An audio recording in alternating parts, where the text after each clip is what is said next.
On this week's episode, NASCAR goes roaring into the spotlight. WWE getting a refund on its Money in the Bank. And can Scooby Doo still find an audience in 2020? All this and more as we reach our next stop, the PCC Multiverse. And we're back with another episode of the PCC Multiverse. This is Gerald Glassford from Pop Culture Cosmos and Game Source, and also the Lakers Fast Break and Inside Sports Fantasy Football. We truly appreciate everyone out there listening to all of our shows. But it wouldn't be a PCC Multiverse without my good friend. He's our own Scooby Snack of Pop Culture Cosmos. You got to check out what he's doing today at popculturecosmos.com. Also, as well, his great podcast, Topicocalypse, and of course, his awesome book, which you can get today on Barnes & Noble and Amazon, called Congratulations, You Suck. It is my good friend. It is Josh Peterson. What's up, man? What's up? What's up? I'm just looking at our top 100 film list. A lot of surprises on there. There is a lot of surprises on there, and we're going to touch on the back end of the list as voted by you out there. It's not just our choices, but it's so many others that made their decisions on the top 100 list. Basically, everybody that we asked that's out there that on our social media, they went ahead and made lists of their top 10 films, and from that we compiled a list of 100 movies, actually about 104 because there were some ties at the back end, but 100 movies, the top 100 movies from Pop Culture Cosmos and the fans that we have. So we're going to go ahead and debut that later on at the back end of the show. Plus, also as well, we have Noah Ian Fine talking about the WWE and the Money in the Bank, plus a little bit on the Undertaker's, the docuseries now on the WWE Network, The Last Ride, and how it's a little bit familiar from those who are watching week by week by week The Last Dance on ESPN. Also, we're going to be talking to Marcus De La Garza. He's here to stop by. He's stopping by to talk about NASCAR. NASCAR is one of the first major sports to hit back onto the road, so to speak. They're going back into a truncated schedule. They're going to do things a little bit differently from this point forward, but they are starting up this weekend. So we're going to talk about that decision, how controversial it is, should they be going out there this soon, and who looks like they're going to be the favorite going forward. Plus also look into the iRacing experiment and if that was a success for them or not. But first, my friend, I want to ask you real quick on Deadpool 3. We had some comments by one of the co-creators over the past week, Ryan Liefeld, about Deadpool 3, and he has some very harsh words, including hinting, maybe saying that, not only is Deadpool 3 not going to come around anytime soon, but that it's all Marvel's fault. Just some really harsh words for Marvel and in regards to Deadpool. I understand right now everything's in chaos because of coronavirus, but Deadpool 3 was still going through a feeling stage with Disney and Marvel. I know they've had discussions with Ryan Reynolds, but your thoughts on Deadpool 3's delay? Is Marvel Studios and Disney all to blame on it? I don't know how much I believe of that because Deadpool, sorry, is notoriously riddled with production problems and people behind the scene. Who was the director of the last one? Who was kind of disgruntled afterwards, or the guy that got the director of the first one? He got kicked off, right? Yes, he got kicked off the second one. That is correct. Yeah, because him and Ryan Reynolds were having issues, and it sounds like this is just another case of that.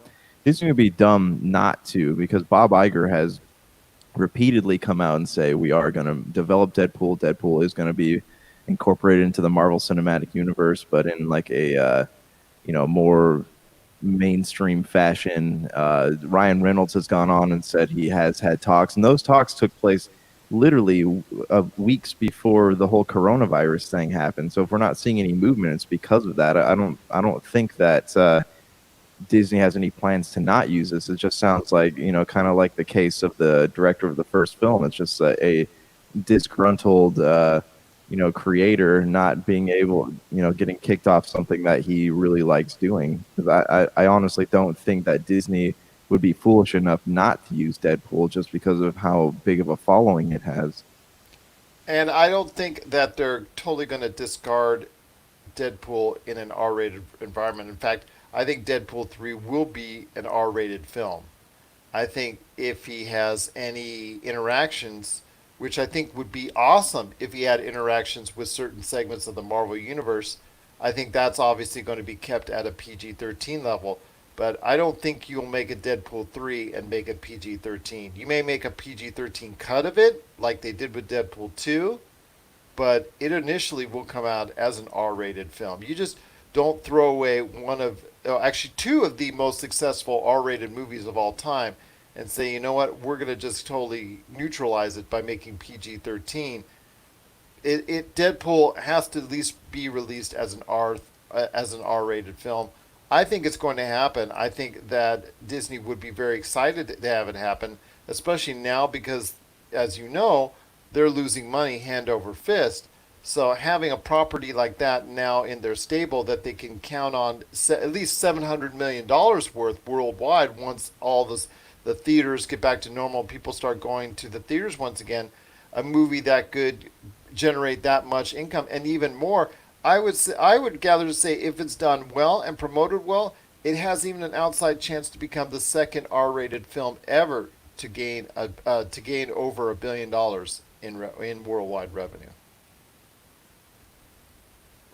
Yeah, I agree. And with the marketing power of Disney, it could definitely reach new, new benchmarks. It's just, I don't think that now, especially Reynolds having those talks so soon before the coronavirus thing hit, I just don't think that now is a good time to put something like that into production. I would wait until, things have leveled out a little bit, and then you're not risking, you're not taking such a big risk with it. Wait till people are going back to the movies. Wait till life is kind of resuming in its normal way. If normal ever happens again, just wait until they know what the landscape of movies is going to be like moving forward before they put something like that into production. I think a lot of people are upset because they're not doing it now. They want it now, and that's just, I don't think that's a smart business decision. And I don't think it was the best choice of words by Robert Liefeld, the co-creator of Deadpool. Obviously, he has the right to say that, and obviously, he has more investment in it because of what's gone on with the movies. But I still think he should have, before you go ahead and bash Marvel and Disney, which seems like a low hanging fruit at certain given points in time. I think now is not the time to go ahead and do that with the whole world right now in disarray because of coronavirus. But I do want to touch on something that has been whispered and talked about, and that is Deadpool 3 in the Marvel Cinematic Universe. If you were Kevin Feige and you were thinking under your hat, how should I go ahead and lay out the Marvel Cinematic Universe? Would you have Deadpool a part of it? I'm saying I would. I would have him a part of it, but try to still keep it separate at the same time with his R-rated films because they're still generating a ton of cash. I mean, I would definitely incorporate him into the Marvel Cinematic Universe. There's no reason not to. He would have to be in a setting where he can thrive and do his thing. And if they were to ever incorporate him into like, an Avengers scenario, they could still have him make jokes. Like look at how Iron Man does it. Like he does, granted he's more serious, but like Tony Stark has always made jokes. He's always done, even Thor is pushing the envelope just a little bit. Like they can do things like that. They'll just have to tone him down a little bit. And then, what I would do is when he goes back to his R-rated films, I just start like I would talk about it, because that's what he does. I'd break the fourth wall and I would say, they wouldn't let me say these things in the other movie, just have him do what he does. And that would be a perfect way to bring him, to carry him across audiences. So right now, Deadpool 3, like many other projects right now, is a little bit up in the air, but I think both of us have concluded that Deadpool 3 will happen. I don't think it's all Marvel or Disney's fault. they got this property after the merger, and they just wanted to know exactly the type of future, or map out the type of future that they are seeing for Deadpool. So I don't blame them for not releasing something before the coronavirus when it comes to Deadpool 3, and I certainly don't begrudge them for not having it specifically mapped already out in the Marvel Cinematic Universe. I mean, they're still thinking about where they're going to fit in the mutants as far as X-Men are concerned. We'll talk about mutants here in a little bit. And then also as well, they're going to talk, where do they fit in the Fantastic Four and beyond. So there's so many different characters right now they're going to try and have to fit and squeeze into the Marvel Cinematic Universe while still maintaining Deadpool's popularity at the same point in time. So those are decisions that they're going to make. Those are the decisions that they're going to make. Well, Kevin Feige's going to make. So who knows what's under Kevin Feige's hat at this point in time when planning out the Marvel Cinematic Universe. But I'm sure, well, at least Josh and I are pretty sure that Deadpool's going to be a part of it. What are your thoughts on Deadpool 3? Are you upset that it's not already out already? And are you blaming Marvel and Disney for it, like Rob Liefeld, the co-creator of Deadpool, is? Share us your thoughts. PopCultureCosmos at yahoo.com. Speaking of Marvel, New Mutants got another release date, my friend, in August 28th. Do you believe it, or do you not believe it? I believe it, and you know what this is? This is a move of desperation. This is before they didn't know. You know, they were talking about releasing it on Hulu or whatever it might be, their straight to streaming service. But now they're in a pinch. You know, they want something that that is going to kind of test the waters, see how people are going to react to new movies in theaters. Are people going to go to the movie theaters? The LA County is closed down for another 3 months, so they're not going to be opening until the end of July. So, you know, this is a perfect time, right, for Disney to put New Mutants out there. Do people like it? Will they like it? You know, and they even have started creating hype around it by saying the Falcon and Winter Soldier are going to be visiting the facility where the New Mutants takes place. Like it's they're testing things. They want to know this is a expendable film for them, and so why not put it in theaters? This is the perfect chance for them to kind of see how people are going to react. Are they going to go see superhero films? What is the attitude towards it going to be? I totally get this move. I totally understand why they're doing it, and why with New Mutants. I'm kind of not. I still think it's being set out to die. I think this movie has been delayed way too many times. I think going on Oh, it for sure is being sent out to die. five times. I think now it's been delayed. Yeah, yeah. That's crazy. I just think it should have been gone. I think it should have gone straight if it was PG-13. I don't know what the final rating of it is right now as we're speaking, but if it's PG-13, I think it would have been fine on Disney Plus. Yeah, I agree. I agree. This you're right though. This movie is literally being sent out to die. It is cannon fodder because they don't know they need something to get people into theaters. Disney needs a movie in theaters, and Mulan is still in July, end of July, I think. But Disney needs like a Marvel property to be in theaters to kind of keep people like a placeholder. So they're using New Mutants because it is an expendable film. They'll probably, I don't know if they're not going to lose any money on it because Fox made it. So it's not really why not, like the why not try to profit off of it. Well, they actually bought it. I mean, they paid money for Fox, and that's part of the property. So they might be losing a little money on it in the long run, but you never know. New Mutants might be good enough to be a hit. So we'll have to wait Yeah, and it could be a see. hit. Could be, but I don't think so. On August 28th, around that time, it'll come just a week after Wonder Woman, and people will still already be invested in Wonder Woman if they're going to the theaters at all. They'll probably be still wanting to check out Wonder Woman before the New Mutants, but you never know. You never know. I don't even know if that's going to be the actual final date, but you think for sure that it's going to be for sure this time around on August 28th? Yeah, we'll get a breaking news, and it's actually going to be released yesterday. Exactly. I mean, I've seen the movie posters, all six of them, for the various times it said it was going to come out. So I just feel bad for that movie. Just like I said, it's at this point, I think people are just apathetic towards it, and like you and I believe, it's just being sent out to die. Yeah, well, the actors are all really proud of it, so I mean, I'm at least willing to give it a chance. Like, I'll Well, pay the the actors all now in their 40s because it's taken so long. yeah, right. I mean, I don't know about you, but I'm willing to pay the $11 hopefully matinee price to go see it. Then you better gear up, my friend. You better gear up to go see it. Well, from what I understand, after Dark Phoenix, things can only go up from there. So, This is who true. This is knows? true. Get your mask. Get your mask. Remember, I've worked on I worked on Outbreak. Need I say more? What are your thoughts on? Oh, go ahead. I I was gonna make a bad joke about catching a strand of coronavirus that's gonna make you turn into a mutant while watching New Mutants. There you go. Could possibly happen.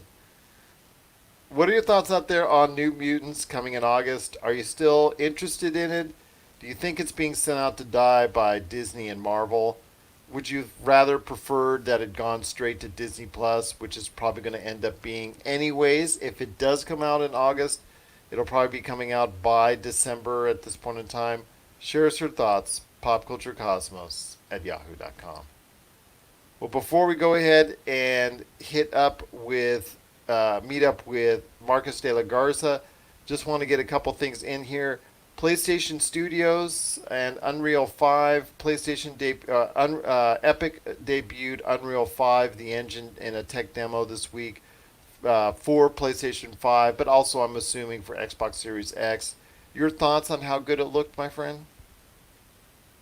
You know, this is another. We talked about this before. It was the Final Fantasy demo back in 2017, I think it was, that they showed. Like, it was a tech demo, and we're like, oh, okay, that looks cool. And then, they didn't end up using that at all. So to me, it goes back to our conversation from before. Like, is it sure it looks cool, but I mean, are all the games going to look like that? Because it's a cinematic that we're seeing. It's not a, in-game footage, and it's also it doesn't look any better or worse than some of the cinematics that we've, seen in years past. So I mean, it's not I'm not blown away by it, but like, it does look like just the lighting and the way everything moves. It looks like it has potential, but it's not something I'm really blown away by. I'm not like, oh, this is going to launch us into the next era of games. I feel like video game graphics and televisions, we've kind of reached a pinnacle for now. Nothing impresses me to the point where my jaw's dropping at this, with VR or the graphics. I mean, you and I have seen way too many presentations, way too many trailers, way too many tech demos over the years that have impressed me to that point. I mean, like you said, it's going to be a while before games get as good looking as Unreal 5 right now, or the tech demo was trying to show off. But with the new generation around the corner, hopefully it can go ahead and capitalize on that with the Xbox Series X and the PlayStation 5. I know the PlayStation 5 was kind of working in conjunction with Epic on this Unreal 5 tech demo, but I would be surprised if Unreal 5 never comes to Xbox Series X. I would assume it's going to be meant for all those platforms. One last thing on PlayStation, my friend, and that's the PlayStation announcing at its first party studios will all be wrapped around the nice moniker of PlayStation Studios. Your thoughts on them following in the footsteps of Microsoft? I think it's a good idea. It's because, well, look, you have Sony Santa Monica, you have Sony, Montreal. So like, there's Sony's all over the place. Like, it's too confusing. Make it one neat logo, one neat company, one neat, you know, what a, one company. Just make it one thing, and that's going to make things a lot easier. Um, is it a good idea for them? Yeah, I just, I don't imagine it's going to affect game development. I imagine they'll still have all the studios open in Santa Monica, Montreal, wherever else, and um, it's just a one, all the brands in one place. I think that's a good idea. I'm still hoping that they'll go back on their backwards compatibility promises and let us play old games on the new console. That's the thing I want the most. If I do decide after a while, because I'm not, like I said, after the after the demos that were shown and the lack of gameplay that was shown last week, I'm off the board on buying a next generation system. But if it comes around, like we said, and the full backwards compatibility is there for original Xbox, original Xbox, Xbox 360, Xbox One for the Xbox Series X, and PlayStation 2, 3, and 4 for PlayStation 5. Although I don't think PlayStation will go that far back as far as backwards compatibility. At least try, at least make an effort to go ahead and go a little bit back, at least to PlayStation 3. I'll be more interested in those type of systems and getting a system maybe at that time, but I'm still a wait and see at what the developments will be with the next generation. And even if they don't go all the way back to the PlayStation 1, don't make people pay $25 a month to go back and play old games through PlayStation Now. Like that is the biggest ripoff I've ever seen in my life because you can go on Games Pass on Xbox, pay $10 a month, and you can play things that go all the way back to the first generation Xbox. That's why $20 is a huge ripoff, especially like if you want to play, say you want to play God of War, the original one. You can go to a game store, like a retro game store, and you could buy the game for $4. Why are you going to pay $20 a month to play it? It doesn't make sense. But people are like, oh, Sony, Sony, Sony. I love Sony, and they're going to pay it anyways, and it just doesn't make any sense to me. Let the fanboy arguments begin. What are your thoughts out there on PlayStation and Xbox and also the Unreal 5? Were you so impressed with the tech demo that you're excited for the next generation? Shares your thoughts, popculturecosmos at yahoo.com. And last but not least, before we meet up with Marcus de la Garza, Scoob hitting the home video market this weekend, my friend, and this week, my friend. And I wanted to ask you this on Scoob, which was originally meant to be on the big screen, but it's following the footsteps of Trolls World Tour as a movie that was meant for box office first, and instead it's going the way of straight to home video. So I want to hear your thoughts if Scoob,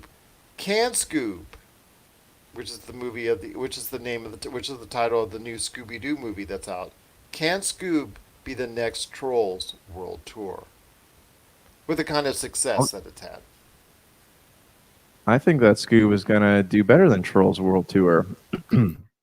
That's just my thought on it. They're already doing a really great job marketing it. You go to Target, you go to Walmart, there are 3 or 4 sections of Scoob toys and Scoob memorabilia, Scoob shirts, Scoob bath towels, Scoob scrubbers. Like they're doing a really great job of marketing the film. And I think sending it straight to on demand or video on demand is a great idea for them, especially since it could be a long time before parents take their kids to the movie theaters. This is assuming that life will have some resemblance of what it used to be when come fall or winter of next year. But I think that giving kids the ability to watch Scoob from home, like I think that's a great idea, especially since Scooby Doo is more of a love property than Trolls is. I think it definitely has a bigger chance of succeeding in that market, and especially if Trolls was able to do it, I think Scoob will do a lot better. Well, I hope Scoob will do a lot better because I love the Scooby Doo property a lot more than Trolls World Tour. I'm not so sure because I thought the novelty of it bypassing the theaters the first time around for Trolls World Tour, people got caught up in that, especially at the beginning of the corona, being isolated due to the coronavirus. I'm not sure if it'll garner as much, but I think the movie will garner some success on home video that it would not have gotten before because it had already come out in theaters. But again, it's still going to lose money comparatively speaking if it to what it would have done had it gone to the theaters first and then home video second, just like Trolls World Tour. No matter how well Trolls World Tour does or on home video, it will never fully replace going to the theaters first and then home video second. No, I agree, but I also think that the model for successful films is going to change too once people are able to go to the theaters again because there's going to be less people doing it. So, I'm curious to see how that's going to play out. But I definitely think that Scoob has uh, has the potential to do well, especially since we're reaching that point where summer vacation, quote unquote vacation, is about to start, and kids will not be working anymore, and parents are going to be looking for more ways to keep their kids entertained while they're working. So it's a great time to release a movie like Scoob, especially since like the James Gunn ones were funny sometimes, but they're kind of miss or overestimations on what Scooby Doo fans want from a Scooby Doo film. I think there's kind of a good chance for them to redeem that film property too. As long as you're not bringing Scrappy Doo back, because if you do, I will just leave the Scooby Doo franchise forever. I know that was. We don't want to talk about that. What are your thoughts out there on Scoob as it hits home video this weekend? Are you planning to see it? Are you and the family going to go ahead and gather around and have some Scooby snacks and watch some Scoob this weekend? And what are your thoughts on the movie itself, on achieving that kind of success? Do you think it'll match or beat what the success was for Trolls World Tour? Share us your thoughts. PopCultureCosmos at yahoo.com. Also as well, Pop Culture Cosmos, Humanica Media, and Game Source on Facebook, Twitter, and Instagram as well. Well, coming up next, we've got our good friend Marcus de la Garza here to talk about NASCAR returning to the track this weekend. And then right after that, we're going to be talking to Noah Ian Fine from the Hunnick Outcast. He's going to be talking about Money in the Bank and The Undertaker's Last Ride coming up on the show. This is the PCC Multiverse. And we're about to close out the show, this PCC Multiverse. Cannot thank enough Marcus de la Garza for talking about NASCAR, and also as well Noah Ian Fine for being a part of the show, talking about WWE, Money in the Bank, and The Last Ride for The Undertaker. My friend, before we head on out, we got to go ahead and hit finally. The list has been made. The list has been done. The choices for the people out there on their top 10 lists have all been compiled, and we now have a Pop Culture Cosmos top 100 movie list to start. So normally I would tell you we're going to start with 90 to 100, but there was actually a tie for 100. So I'm going to go ahead and give you a little bit more of that. So let's say it's 104.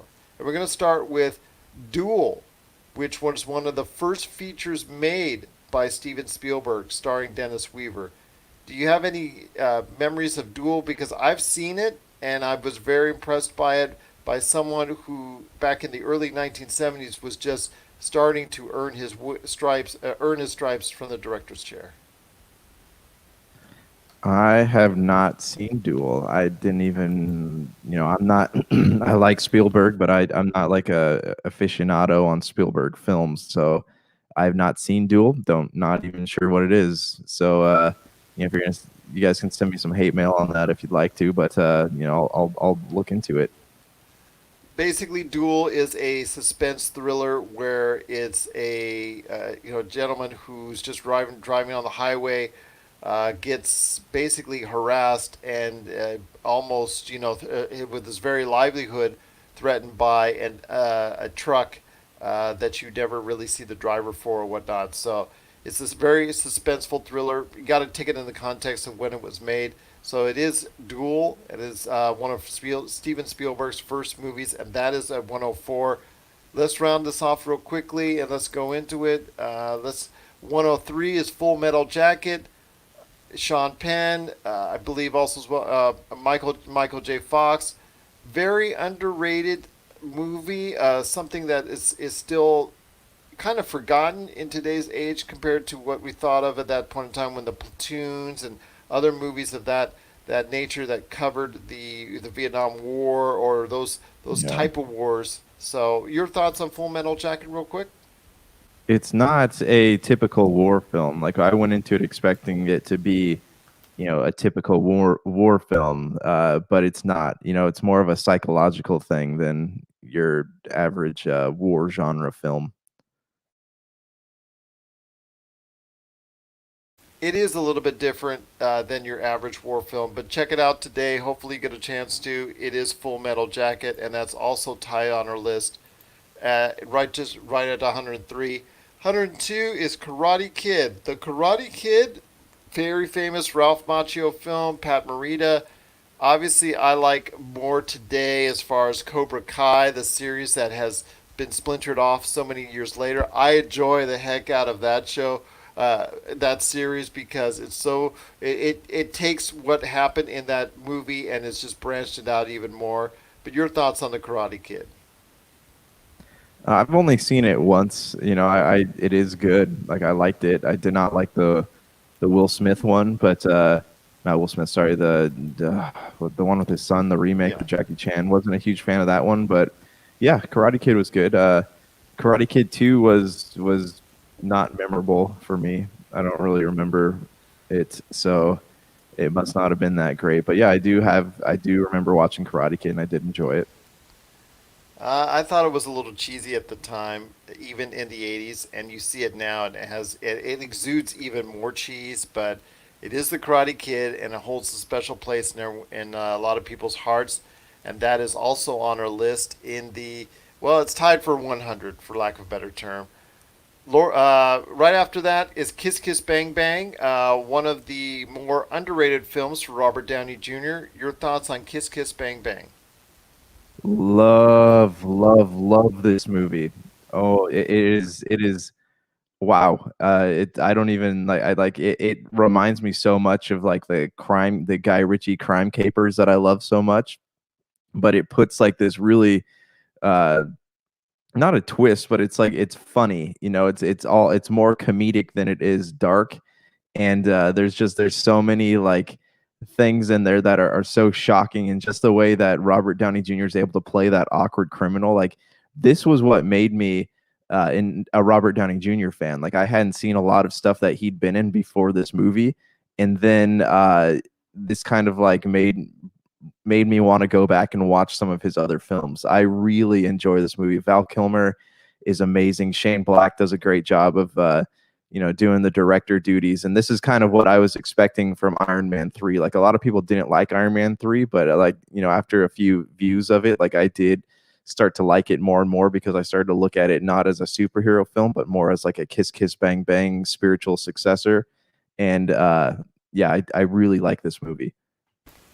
Next, we have up right, and that's 101. It's like I said, it's tied, essentially tied for with the same score as the top 100s. So at number 100 is Lord of the Rings Fellowship of the Ring. What can I say that we haven't said before about the Lord of the Rings series? And it for me, it started with Lord of the Rings, Fellowship of the Ring, as far as my love for it. I hadn't gone in reading the books or whatnot. I just thought it was a cool adventure, so I sat down and watched it and absolutely loved it. My wife and I have named two daughters after some of the characters within the framework of the series of films. So, we've gone on it at endless, and we'll go on it continuously more, especially as it gets close to the Amazon series. So, yeah, that's our number 100 slot, Lord of the Rings, Fellowship of the Ring.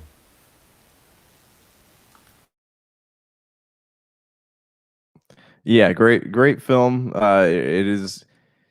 I've never been so far removed from reality while watching a film as I have been with Lord of the Rings, and for that, like Middle Earth is always a place I am more than happy to go back to, even with the Hobbit films. Even though they weren't fantastic, but I still loved going back to that world. So that's Lord of the Rings, Fellowship of the Ring, our official number 100 film. Coming up at 99 is Portrait of a Lady on Fire, a movie that was kind of recently released. Wherever you've seen it around the world, it's been a movie that has also done very well on DVD and also Blu-ray release as well that in recent weeks. So it's been released in late March to home video and whatnot. So to home video, it's a movie that has really garnered a lot of acclaim and probably will end up being one of the best movies of the year. So Yeah, kind of a surprise that it's such a brand new movie has been put on this kind of pedestal, but it is something that I think a lot of people are going to enjoy. It's getting a lot of acclaim from critics and also fans alike that have been able to see it, which has kind of been splintered because of the coronavirus. So, Portrait of a Lady on Fire is at our number 99. No, never seen it, so I don't really have many comments on it. But I'll look into it. I'll add it onto my list here. Number 98 is, well, it's the late Prince's masterpiece, Purple Rain. I mean, people don't really think of the movie as much as they think of the soundtrack, which the soundtrack is incredible. So, your thoughts on Purple Rain? Yeah, I mean the movie is just another one of those movies that you see once you're like, ah, okay, but the soundtrack does live forever. It is kind of immortal. I remember I went to the Pop Culture Museum in Seattle last year, and they have a whole section dedicated to Prince and Purple Rain. There's costumes from the film. There's costumes from his music videos. They have the soundtrack playing. It is iconic. You know, whether or not you are a Prince fan, it is iconic and it does define an era of music. And Purple Rain is just it is. People will remember Purple Rain in the same way they remember the Michael Jackson music video with all the zombies dancing. And that's number 98. That is Purple Rain. Number 97 is Raging Bull with Robert De Niro, Martin Scorsese. This was truly a fantastic film. One of the best movies of all time as far as from a critical standpoint. Some of the photography and some of the cinematography, especially the fighting scenes, were truly realistic. And we'll tell you right now, it's one of Robert De Niro's best performances. Yeah, definitely. Like this is a movie I think I watched. I remember watching this one with my dad. Like, and he was more impressed with it at the time than I was. Like, I was not a huge film buff when I first saw this movie, and I didn't really care that much. But now that I look back on it, it kind of has the same like awe factor as Taxi Driver did. Like, it is a great film. It is, and Robert De Niro, like his earlier films are just like they are so good. And my fear is that people wouldn't be able to appreciate them today as much as people, who grew up in that era of film do. Number 90, that was number 97. Number 96 is a film that Josh has spoken about many times that he is very familiar with, and that's Snatch. We actually just watched this movie earlier this week. It is so good. It still holds up. There a bunch of there's like a not a remaster, but where they go back and redo the colors. There's a lot of different versions of the film. Really, really great film. Brad Pitt, like it's one of his, it's a '90s film through and through, but it does stand the testament of time. Like it is so good. The dialogue is so well written. Jason Statham is amazing. It's got the editing it's just those quick Guy Ritchie cuts. Like it is so good. Not something I'd recommend you watching with your parents, but definitely a great, great film. Number 95 is one of the classic movies of all time, and probably one of the main reasons why we are sitting here today talking about pop culture, and that is Star Wars. Kind of a surprise that it's so high up on the list as far as 95. I thought it would be a lot lower in the top 50, but yeah, it's sitting at number 95. Star Wars. Is this A New Hope? This is A New Hope. Let me just tell you, like the first time that I saw Star Wars, my cousin showed it to me, and like I just remember being enamored with it. I borrowed the trilogy from him, and I watched those movies over and over and over again. I probably watched all three movies at least once every day that week. I could not get enough of Star Wars, and a New Hope it's a fantastic movie. Like I still don't understand when people say I've never seen Star Wars. I don't understand how that happens. This is a true tale of good versus evil. And you go on Disney Plus even and watch the documentary. I forget what's the documentary about George Lucas and Star Wars. I forget what it's called. I've seen it Empire of actually on. Dreams. Yeah. and it's real. It's like it really like put adds another layer onto the Star Wars universe, and yes, it's a beautiful film. Coming up at 94 is The Deer Hunter, considered by many to be one of the best movies of the 1970s, with Michael Cimino directing, Robert De Niro, Christopher Walken. I know it's a movie that not a lot of people that weren't around then have not seen since. It has not traveled as well as far as being a popular movie because it doesn't get played on a lot of platforms, but it's still one of the best movies that came out during the 1970s. Yeah, this is one I another one I saw as a kid. I don't remember much of it. I just remember hearing the title a lot. But yeah, maybe it's something I need to go back and watch. Number 93 is the Grand Budapest Hotel from Wes Anderson. Probably one of his, considered by many to be one of his best efforts, although he has a lot of great films under his belt. So the Grand Budapest Hotel, a lot of craziness ensues. To me, I thought it was a very funny and amusing film. What are your thoughts on the Grand Budapest Hotel?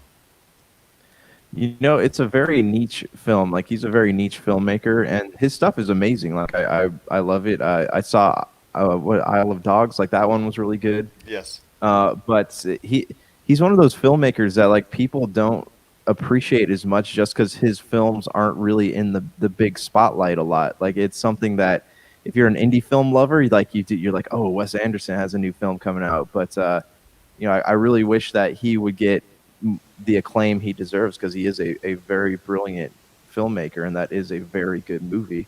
And you see a lot of the actors that he has in the same films consistently wanting to work with him as well because they just love his work. As like you said, there's a select audience that truly will follow his work, and the Grand Budapest Hotel is definitely one of his better films. Number 92 is The Usual Suspects, and at the time it came out a lot of controversy, a lot of interest in it because of the controversial ending, the surprise ending of Kaiser Soze and all that. Your thoughts on Usual Suspects? I saw it. I thought it was pretty good. I love the twist at the end with Kaiser Soze, but I just it hasn't stayed with me as far as something that was so monumental at that point in time when it came out.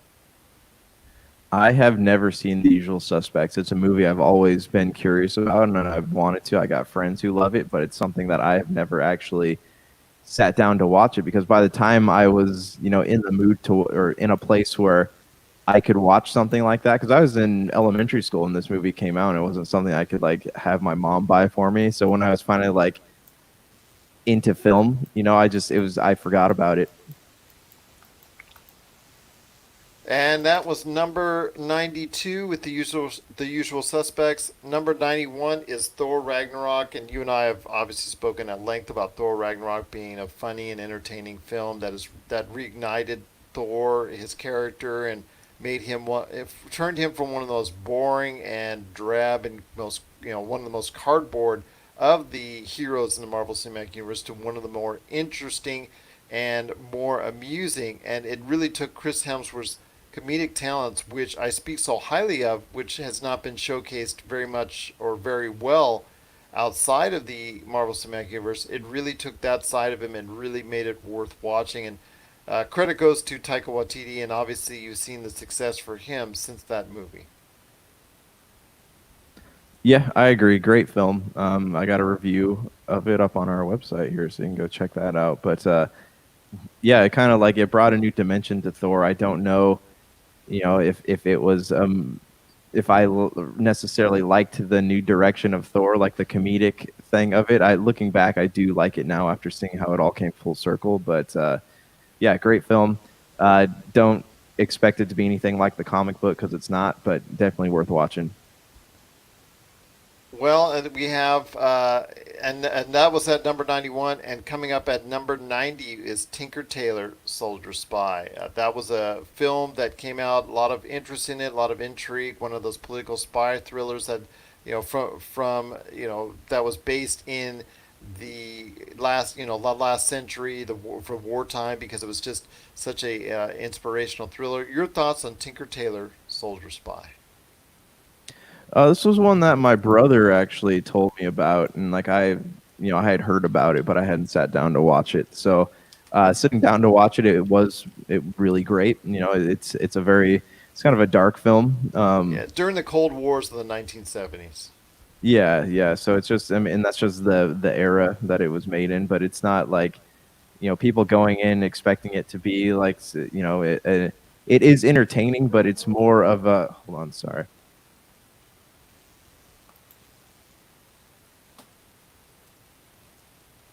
It is entertaining, but it's not like a lighthearted film at all. And I liked it. The acting is really good. The story is really well done.